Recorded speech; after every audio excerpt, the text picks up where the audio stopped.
কমলপুরে বিশিষ্ট নাগরিক প্রয়াত মধুসূদন দেব ও তার স্ত্রী চামেলি বিশ্বাস দেবীর নামে একটি স্মৃতি রক্ষা কমিটি গঠন করা হয়। বলা বাহুল্য, স্বামী ও স্ত্রী ছিলেন শিক্ষক ও শিক্ষিকা।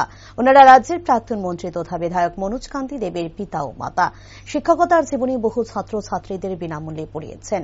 রবিবার কমলপুর প্রেস ক্লাবে এক সাংবাদিক সম্মেলনে মধু চামেলি স্মৃতি রক্ষা কমিটি ঘোষণা করা হয় এবং কয়েকজন ছাত্রছাত্রীদের হাতে পাঠ্যপুস্তক তুলে দেওয়া হয়।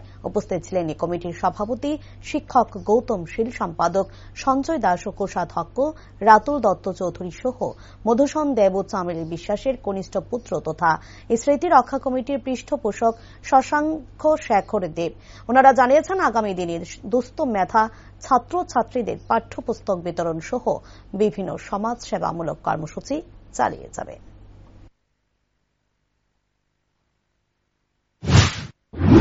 আমাদের কমলপুরে বিশিষ্ট নাগরিক তথা শিক্ষক স্বর্গীয় মধুসূদন দেব এবং ওনার সহধর্মিণী বিশিষ্ট শিক্ষিকা স্বর্গীয়া চামেলি বিশ্বাস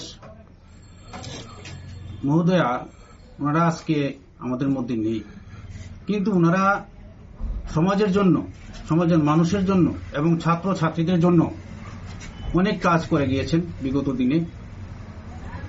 সেই কাজ থেকে অনুপ্রেরণা পেয়ে ওনাদের কনিষ্ঠ ছেলে শ্রী শশাঙ্ক শেখর দেব এই সমাজ সেবার কাজে ব্রতী হয়েছেন। এটা আমাদের খুব সৌভাগ্য যে আজকে আমরা মধু চামেলি স্মৃতি রক্ষা কমিটি এখানে গঠন করতে পেরেছি কমলপুরের বুকে। এটা নতুন দিশা দেখানোর জন্য, সমাজের জন্য, সমাজের মানুষের জন্য, এবং যারা মেধাবী ছাত্রছাত্রী আছে, অনেক গরিব আছে, যারা ভালো একটা বই কিনতে পারে না, খাতা কলম কিনতে পারে না, অনেক ছেলে আছে যারা বই খাতা কলম কিনতে পারে না এবং পুরানো বই অনেক সময় দেখা যায় তারা ছেঁড়া বই ক্রয় করে। আমরা দীর্ঘদিন ধরে এই বিষয়গুলি নজর রেখেছি এবং আমাদের যে আজকে এই মধু চামেলি স্মৃতি রক্ষা কমিটির যে আমাদের গার্জেন, আমাদের সমস্ত কিছুর পেছন থেকে যিনি সাহায্য করছেন, ওনাদের সুযোগ্য সন্তান শশাঙ্ক শেখর দেব, উনি অনেক সামাজিক কর্মসূচি কমলপুরে করেছেন, এটা সবাই জানে।